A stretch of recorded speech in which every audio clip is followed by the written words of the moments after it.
Jiu-Jitsu athletes. Jiu-Jitsu is supposed to make you stronger, more durable, and more mobile, right? Well, then why does it feel like your body's falling apart? Today, I'm going to show you how to structure a strength training session correctly for Jiu-Jitsu that's going to leave you feeling more mobile, more durable, and ultimately more injury resilient. And at the end, I'm going to give you an entire plan that you can follow that takes the guesswork out of the blueprint so that you can just see immediate results. So stick around and let's get into the video. Now, first of all, why does Jiu-Jitsu wreck your body? Number one, the overuse patterns that are required. Like any sport, you must repeat the same movements to acquire a certain skill, and Jiu-Jitsu is the exact same. Problem with Jiu-Jitsu is it places you into very compromised positions. Lots of knee torque, lots of neck cranks, spinal flexion, spinal extension, and all of this just gets our body to adapt to these movement patterns in a negative way, and it won't care about how much pain you're in. The second biggest problem is you're either training your strength backwards or your strength training is non-existent. Now let's look at the first bucket. Your strength training is backwards. If you're following the traditional bodybuilder split of like push-pull legs, then you are creating so much muscle damage and so much inflammation within the tissue that you're probably not recovering the way you need to recover for Jiu-Jitsu. Now, if you're looking to become a bodybuilder, fine. Do it, no problem. But if you're looking for longevity on the mat, that is not the way to train strength. Now, if you're in the second bucket where your strength training is non-existent, then this video is really going to help you because it's basically going to give you a blueprint on how you can implement a structured strength routine into your program. Now, the third biggest issue I see with Jiu-Jitsu athletes is that they neglect their recovery. If you're not creating the right modalities of breathwork, mobility, sleep, cold exposure, heat exposure, if you're not implementing this into your routine, what's going to happen is your body's just going to adapt to this high stress environment, and it's going to take you way longer to recover after sessions and in between sessions. So we need to nail down your recovery if we're looking to perform better and if we're looking to increase our longevity on the mats. All right, let's get into the perfect strength training blueprint for Jiu-Jitsu. Now, first of all, there is no such thing. There is no such thing as the perfect strength training. And I see all the time people saying, bulletproof your knees, bulletproof your back, bulletproof your shoulders. And honestly, I like the term because it paints the picture of what you're trying to do. But it's impossible. You cannot predict what's gonna happen. You're gonna come up against someone someday that's gonna do something stupid and you're gonna break a finger, you're gonna break a wrist, you're gonna tear an LCL, you're gonna do something most likely at least once in your jiu-jitsu career. Trust me on that.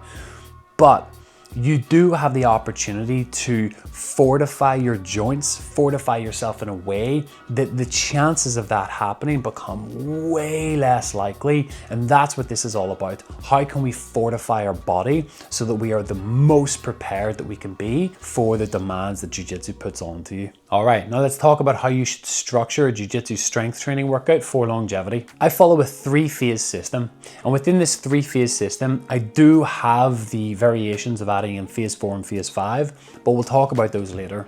Let's get into the primary 3 phases. Phase 1, mobility. First of all, you need to understand the difference between flexibility and mobility. Now, flexibility is your ability to passively achieve a range. Let's look at my arm. If I'm lying on a bench right now and I allow gravity to take my arm behind me, that's the flexibility within the joint tissue. But my mobility is the ability to be strong and have control in this range. So let's say, for example, I try to move it and I don't have a lot of strength there. Then I don't have that mobility. But here, I'm very strong and I have a lot of control here. This is my active mobility. So what we want to try to do is to find as much range as possible and create as much strength and control in these further ranges of our joint capsules. Phase 2. Strength training. Now, what is the definition of strength? It's the ability to produce force and overcome resistance. Now, that's the scientific definition, and it's very important to stick with this as the foundational principle of what strength is. However, there is another variation of what strength actually means. You see, you have very isolated strength like bench press, squat, deadlifts, and you have an integrative style of strength where someone can utilize their whole body in a way that produces much force than what someone can just because they can lift heavy. Now let's get an example. We have 2 athletes.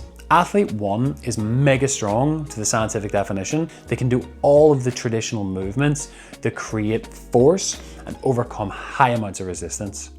Then we have athlete 2, and let's say they're not weak, but they have a decent amount. They only squat 100 kilos, they maybe only bench press 80 kilos, and these are the two athletes we're working with. But athlete 2 has an ability to connect and integrate his entire body into one fluid movement, and athlete 1 doesn't. This is the difference between functional strength and scientific strength.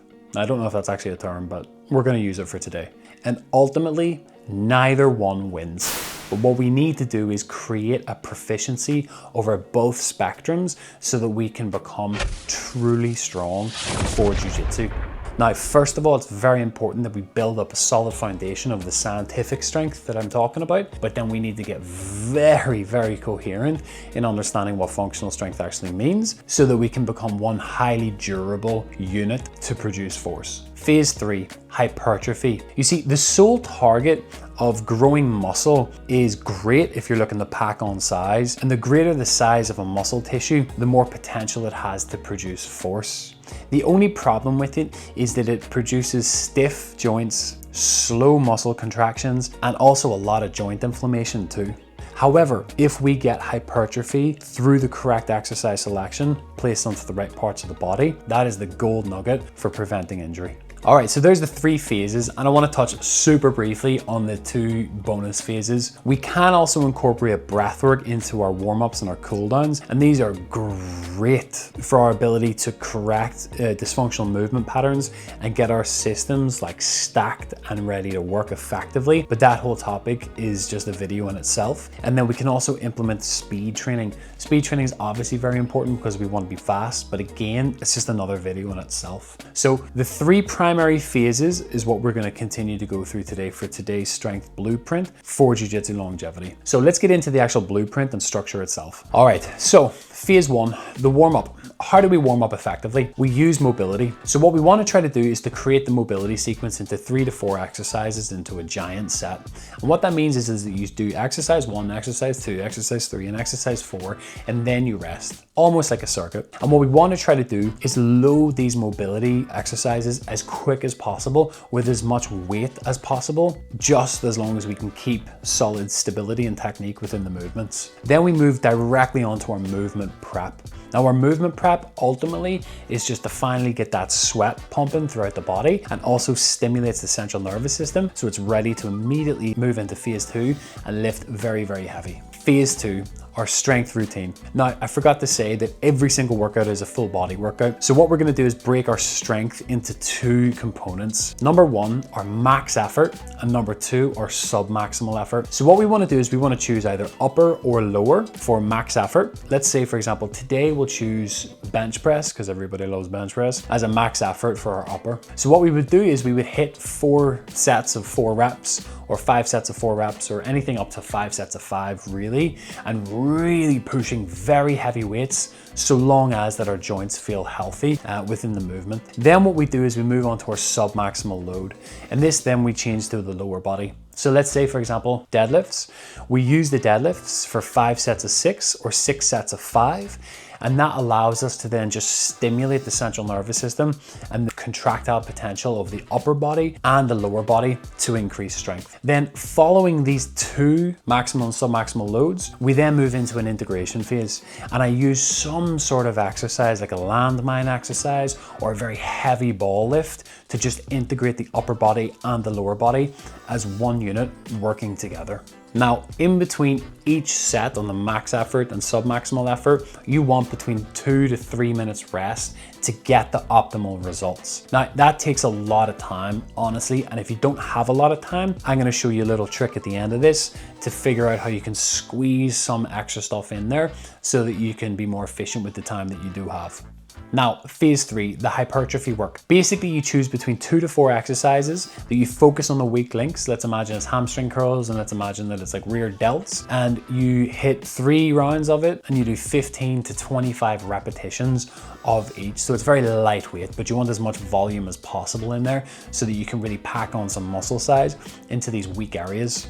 Now, personally, I never want these sessions to go more than 90 minutes maximum, preferably 75 minutes to 60 minutes is my best amount of time that I want to work out for. So if you're running short on time and you don't want to push into these 90-minute sessions, what you can do is this. Let's say, for example, we go back to our strength training and our max effort workout is our upper body bench press. After each set, you can choose one of the hypertrophy exercises so long as that it's from a different muscle group. So let's say, for example, hamstring curls, and you can superset that into the max effort exercise. Now that's going to take away the time from the back end of the session, and it's going to slot it right in here, so you're being super efficient with your time. Then let's say, for example, you go straight onto your sub-maximal load, which is deadlifts. Then you'll choose another hypertrophy exercise, so long as it's not hamstring curls, and maybe, for example, it's rear delts, and you can slot that in as a superset. So you'd hit one set of deadlifts, one set of rear delts, rest for a minute or so, and then just repeat that process so long as this is only 3 sets and this is the 4 or 5 sets that you're supposed to do anyway. Then by the end of the session, you only have 2 hypertrophy exercises that you can just superset together, and then that should leave you in a position where you've had about 60, maybe 75 minutes. And then finally, this isn't the phase aspect of the workout, it's just something you should do always. Stretch the most commonly tight areas that you feel in your body. This is gonna help you recover way quicker throughout these training sessions too. This blueprint is how you train strength correctly for jiu-jitsu longevity. The way that this system is orientated, you get as much in there as possible, and you will find that you recover very quickly after it too, so long as you look after the recovery aspect of your everyday life too. All right, that's the blueprint. If you want a done-for-you workout plan with reps, sets, exercises, recovery strategies, I've basically formulated an entire hybrid strength and conditioning blueprint for jiu-jitsu athletes over 30 that you can have. Simply click the link below and it's yours. If there's anything you want to see in the next video, or you have any questions about this video, simply put it into the comments, and make sure you keep your eyes out for my next video. All right, thanks for watching. Let's go.